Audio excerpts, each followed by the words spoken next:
Good day, fellow champions of inclusion. I am A. Ron, and this is the Inclusive Dad Podcast, where we explore inclusion and make it practical. Thank you for taking time out of your busy schedule to join me in exploring ways we can create a more inclusive world together. You are important, you matter, and you can make a difference. Today, my guest is Devon Wieters. Welcome to the show. Hi, thank you for having me. Great to be here. Thank you so much. Why don't you just start me off by just telling me a little bit about yourself?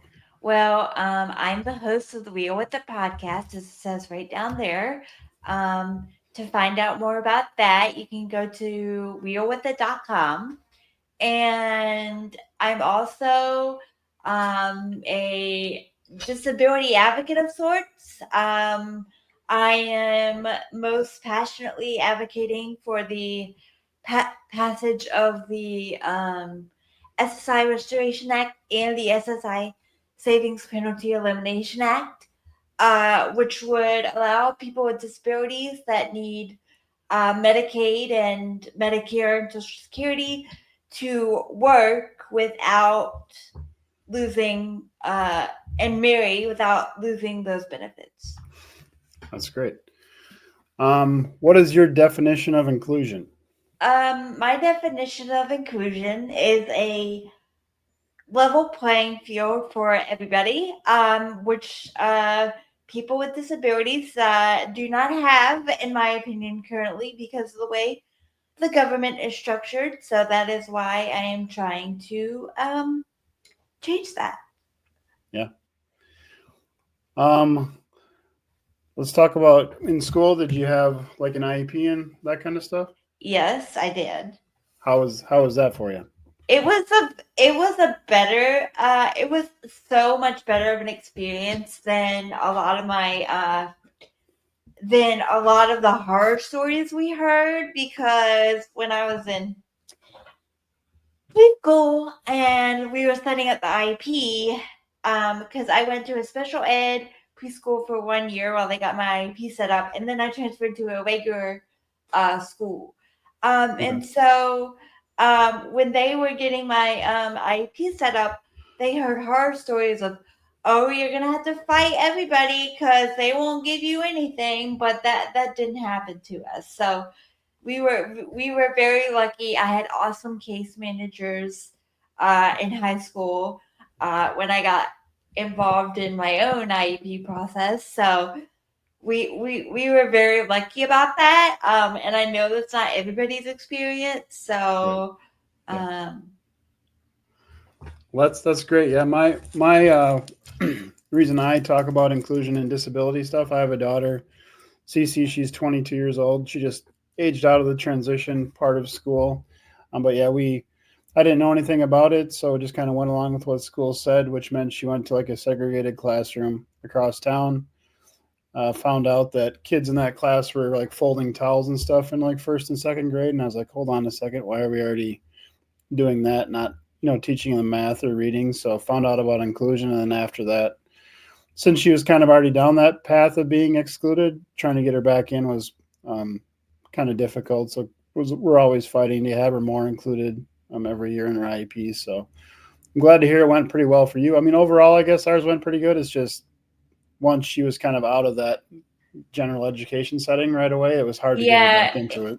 if you don't know, they will definitely take advantage of you not Yeah, knowing. right, So know your facts before you go in there, so you can say, no, right. that's not the rule. This is the rule, and Yeah, just like point it out.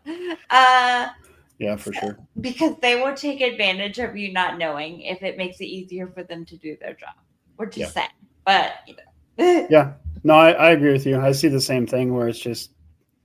I mean, I was pretty involved, went to all the meetings, and I would still be like, "You guys are trying to do this, or this isn't even right," and I'm catching it. So what about all the parents that don't know their rights and don't ask questions? It's kind of scary. Yes. Yeah. How has your life with cerebral palsy changed how you see the world?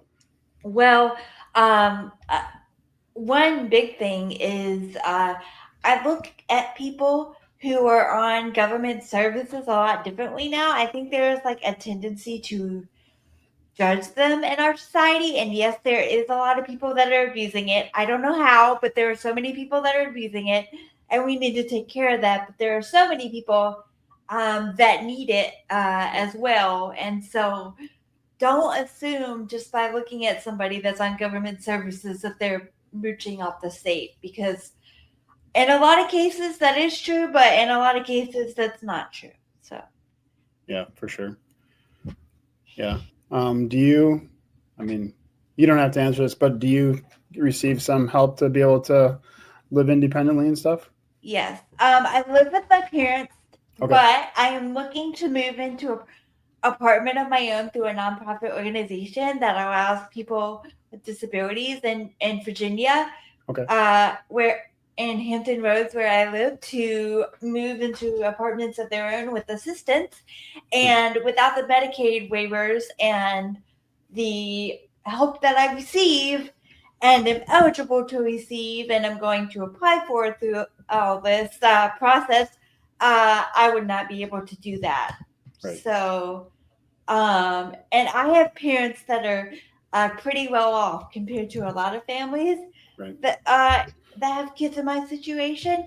So, because my mom is a CFO, so she's a financial expert, so she has saved and done all the accounts and whatever. And it's crazy how expensive this stuff is. So, I would definitely not be able to do it without the services, and I have parents that can help me. So,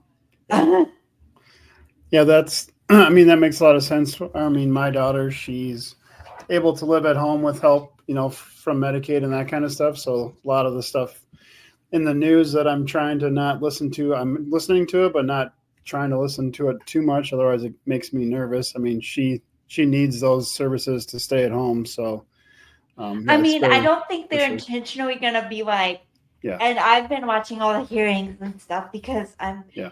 very into um, politics now that JD Vance has become vice president, which I'm sure we will get to because it's on Yeah. my It's thing. on there. Yep. So, um, and so I don't think they're gonna intentionally be like, let's cut everybody, even the ones that need it. But when Right. you do cut stuff, like uh there's always overcorrection.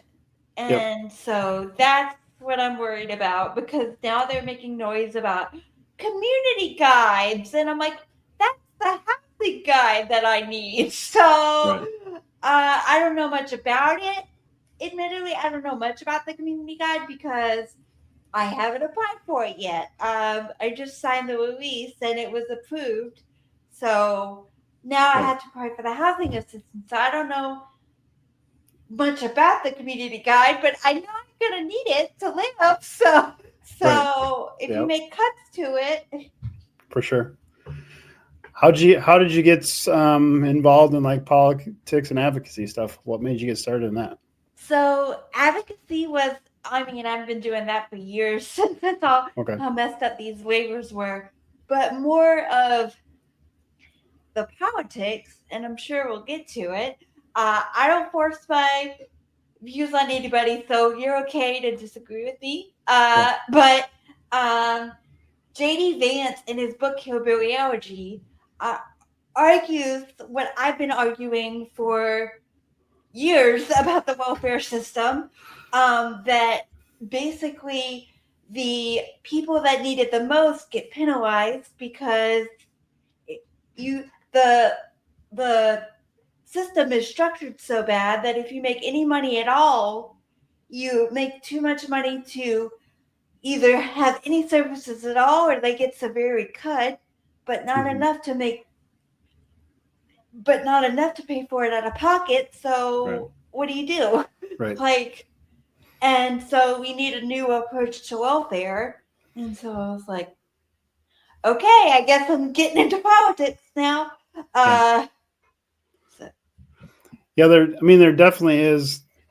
I mean, from just my experience with, like Medicaid and different government programs with my daughter, I mean, there's definitely like two sides to it. She needs that to be able to do what she does, but also at the same time, you do see like I don't know if it's waste. I mean, you could call it waste where just the stuff that she needs like costs so much that just doesn't make sense. I mean, for instance, she had she was able to get like a modified trike, from through a waiver when she was younger. And I mean, I don't remember exactly what it cost. I just remember that the price on the invoice that was sent with it was just an insane amount of money. It's basically a slightly modified bike you could get from Walmart, but instead of costing, maybe 200, it costs like 2,000. So I mean, there's definitely Yeah, things that needs to be. It doesn't make any sense why that bike should cost that much money just because it's being covered by government money. and they should not cost that much money No. because it's just a bike with Yes. a different seat. That's Yep. basically all it is.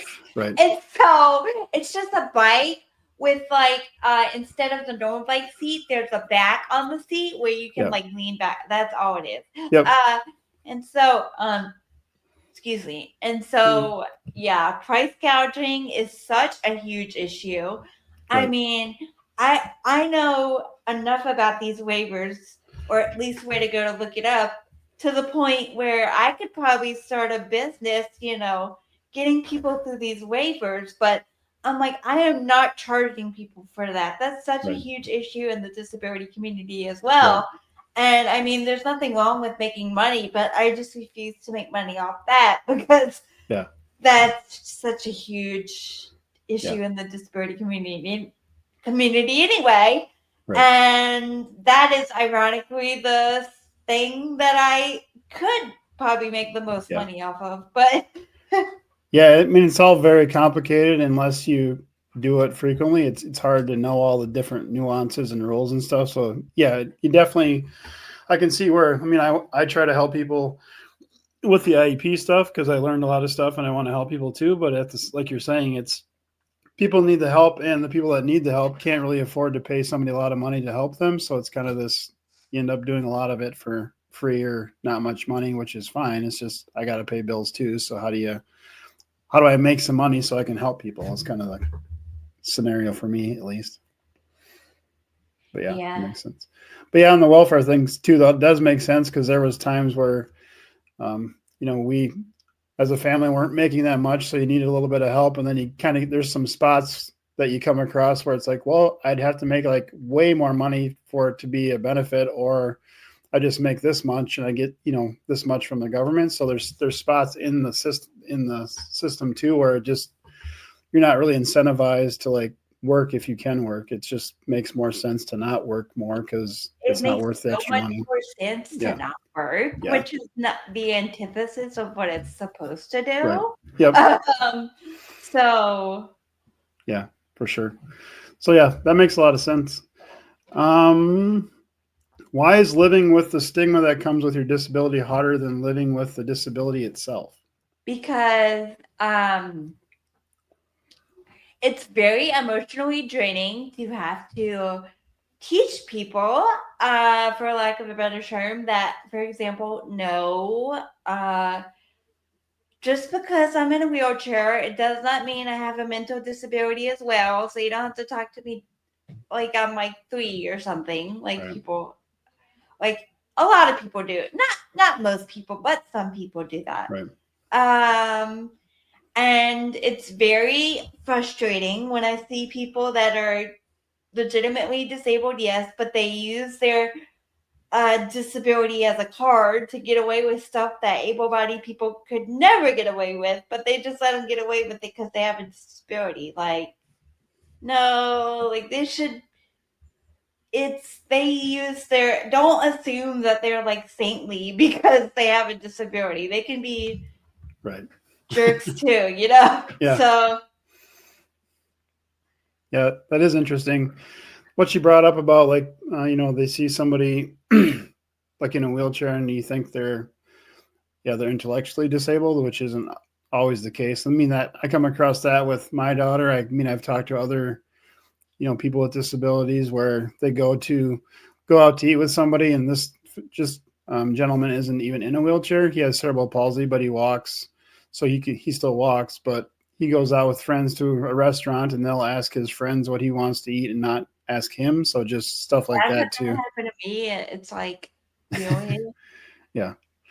And for my daughter too, we've had it where we go to the doctor and we're checking in, and they'll look at me like, "What's her name and birthday?" And it's like, then I just have to redirect to be like, "Okay, you tell them your name and your birthday." It's just, yeah, it's interesting. So can I ask, is your daughter cognitively normal or no? That's a great question. So on all the testing, she tests like um, below like normal, but she has cerebral palsy, and her left side is affected, and then she. Me too. Oh, really? Okay. And she she is verbal, but I would say less verbal than you are. So like if you don't know her, she's kind of hard to understand sometimes. So as you know, like all the testing for like IQ and stuff is either like has like you have to have fine motor or like verbal stuff. So they never really, in my opinion, could test her like accurately because you can't modify those tests. Yeah, So and her these her the actual testing go needs ahead. to be modified Yeah. too. All this stuff with like Yep. that, like I don't know how you would even begin to modify it. So I'm Yeah. not the expert here. I just know it needs to be modified because they're like so ableist right Yeah. now, for lack Right. of a better term, because like you said, you have to have fine motor or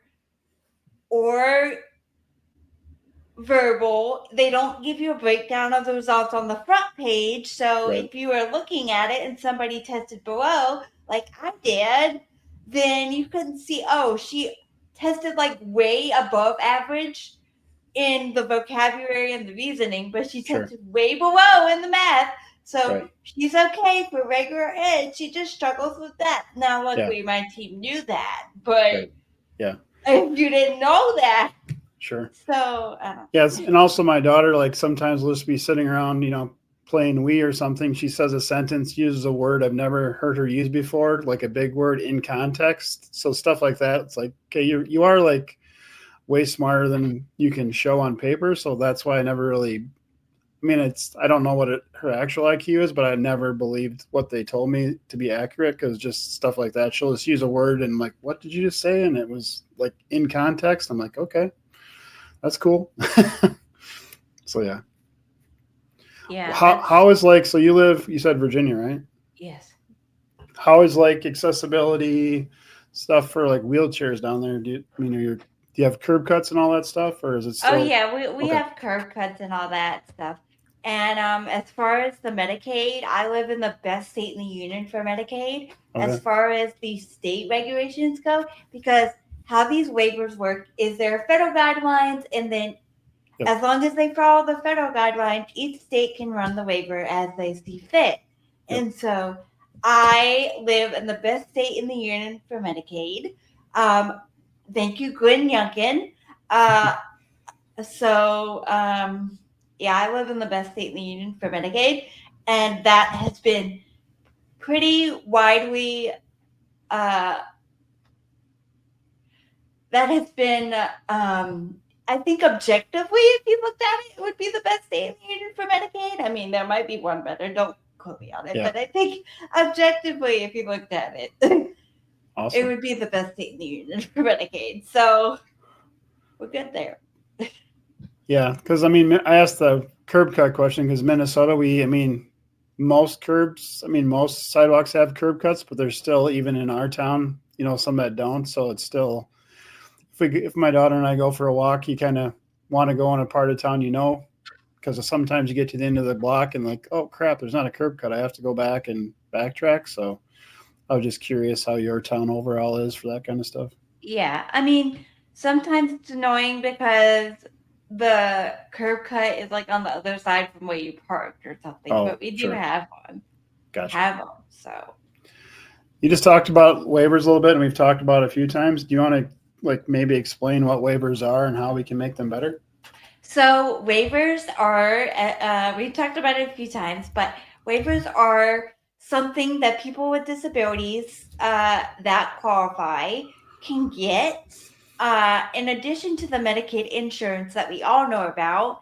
And they're designed to help you pay for equipment. Some of them, different waivers have different services depending on which waiver you get, but they're designed to help you do things like pay for equipment, some of them, uh, all of them give you the option to hire a personal care attendant that's paid through the state, Right. Provided that they're consumer directed. You can hire whoever you want, and then they're paid through the state. They help you, uh, and all kinds of stuff that you might need.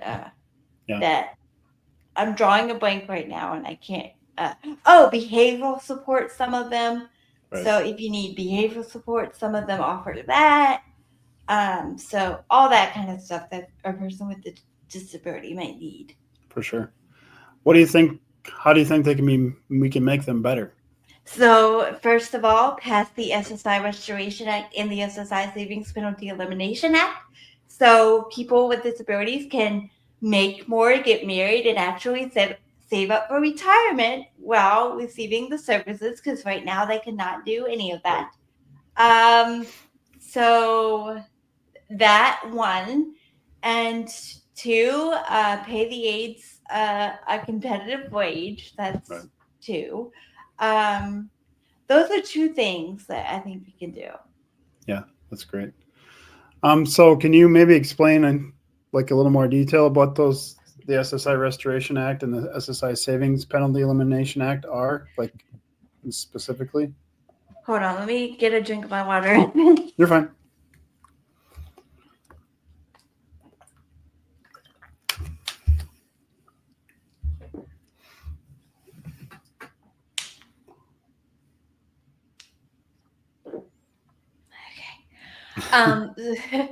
Sorry. So the SSI Restoration Act is a bill that would end the marriage penalty and the holding out penalty, which is basically, if you even live with your partner, they consider it like you're married and they cut your benefits because they count both people's income and assets. So it would eliminate that.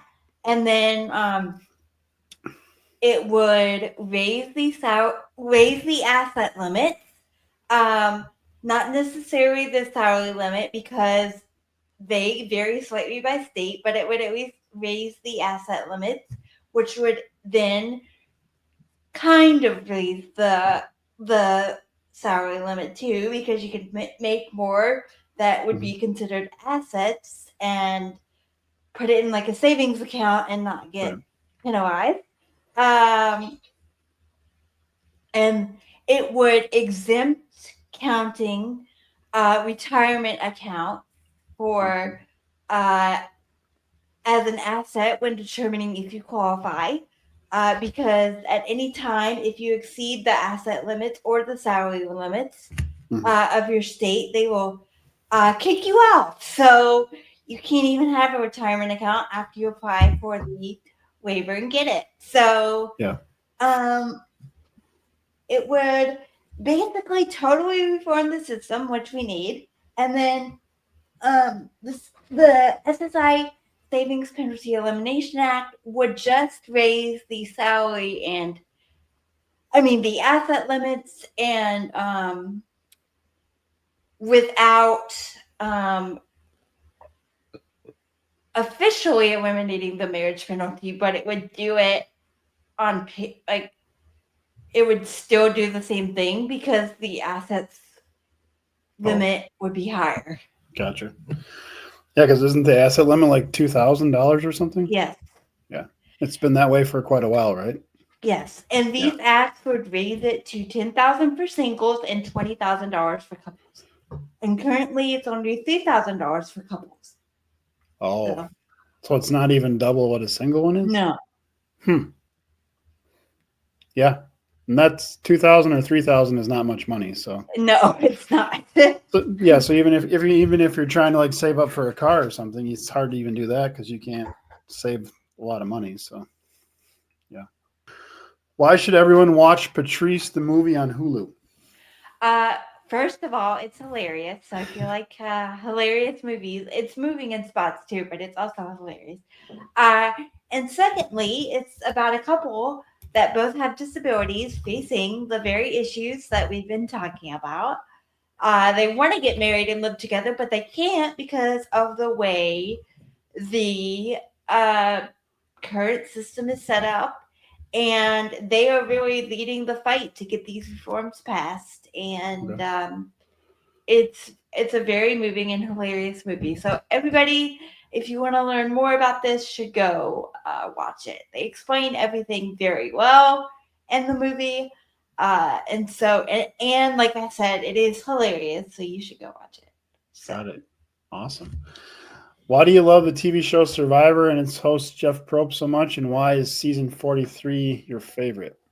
So I always forget that one's in there, but any chance to talk about Survivor, it's fun. Well, I love Survivor so much because they truly do more than any other show on TV, I think, have celebrated people with disabilities before it was cool, and so has Jeff before it was becoming popular to do so, and done it very well. Like they don't make us into sad stories or anything else. They just show us as productive members of society.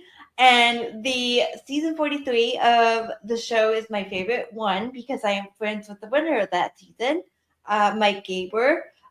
We've developed a nice friendship since the show ended.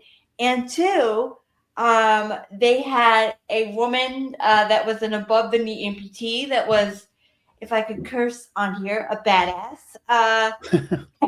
And they had a man with cerebral palsy that very mild, of course, that was on there. So Okay.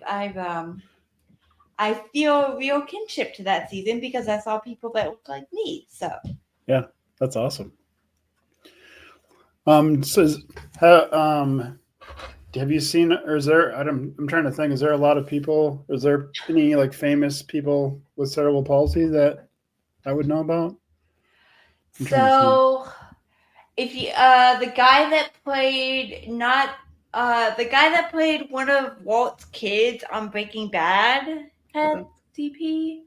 Um, I've only seen a few episodes of Breaking Bad. It's like too violent for me, but I need to go watch it because it is amazing. Yeah.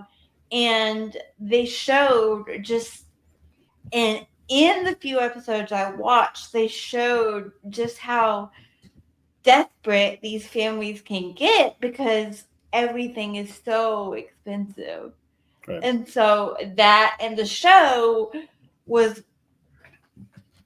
what played a part in Walt, deciding to start a meth business, basically. And so I thought that was really cool that they incorporated that into the show as part of his reasoning. Yeah. That's great. Talk a little bit about your podcast. When did you start? Why did you start it? So I started in 2018. It started as Okay. a Survivor Recap podcast, and let's just say my Survivor Recap skills were not up to snuff. So I don't do that weekly anymore. I have a separate channel for that where I do that periodically with former Survivor contestants a lot of the time. So Oh, that's cool. if you want to go check out We Go Out Play Out Last, I recap episodes periodically, not every week, but when the survivors can do it, I recap episodes. So they're all up there. And so then because my survivor recap skills were not up to snuff and I didn't have the guest pool of survivors at that time, I switched to talking about disability DEI, and then the DEI got kind of crazy. So then I switched to anybody fascinating can come on my podcast. So basically now it's anybody that I find fascinating can come on, and anybody that has had an amazing, interesting life, has overcome obstacles, or that is fascinating in any other way, can come on and I will talk to them. So That's great. Did you interview like the director of Patrice the movie or some people from that? yes, and they were amazing. They truly are like amazing humans for just like Ted. I cannot say enough good things about Ted. He's completely able-bodied, became friends with Patrice because somebody that he knew, because he worked on music videos at a college or something. Don't quote me on this. You can go listen to it. It's all in there. He worked music videos at a college, and somebody that he shot a music video with was Patrice's cousin. Okay. So that's how he came to know Patrice. And Patrice, as you'll see in the movie, is not uncomfortable on camera, to put it mildly. And so he's like, I gotta do something with her. So they shot a 30-minute little segment for a Netflix show, and it was like the most popular segment of the show. And so they were like, oh my God, we have to do like a whole documentary. And they're like, well, what's it going to be about? And at that time, Gary, Patrice's partner, had just proposed, and they had the door slammed in their face, being like, your benefits will get cut if you get married. So they were like, that's the documentary. Why don't we make it about that? And so he's completely able-bodied and has gone above and beyond and taking this thing up the mantle. New stuff that I didn't even know about why these bills are taking so long that you will hear in the podcast. And spoiler alert, one of the reasons made me kind of irate, but we'll get past that. And so that's cool. yeah, he's an amazing human being. And the producer that I had on with him, Kyla Harris, who's also in a wheelchair, is also amazing. So they're completely amazing human beings for doing what they're doing. So yeah. What is one tip you can share to help the listeners be more inclusive today? Just something simple they can do to be more inclusive. Make sure the doorways are as wide as possible. Make sure the bathrooms are accessible as possible.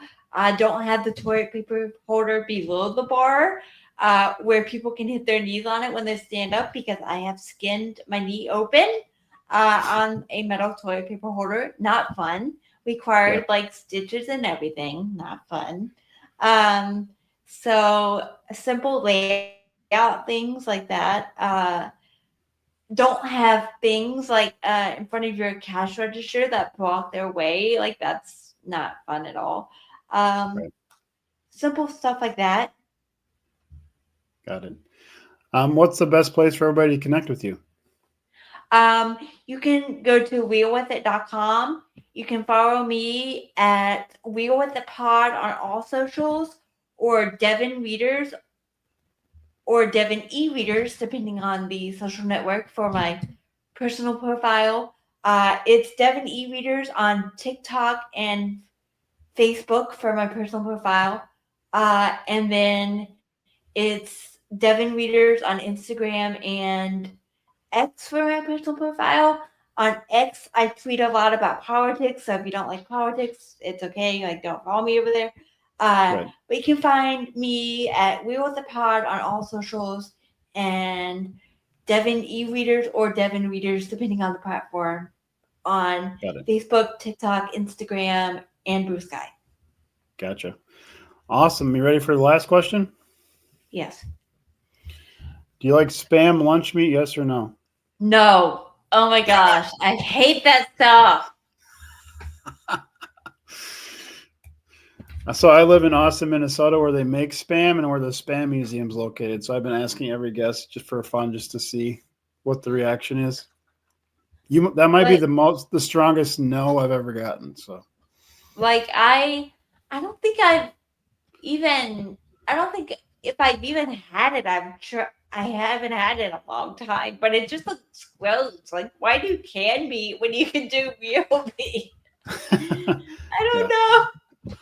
It's all good. Well, thank you so much for being on the show today. You're welcome. Thank you for having me. This was so much fun. Yeah.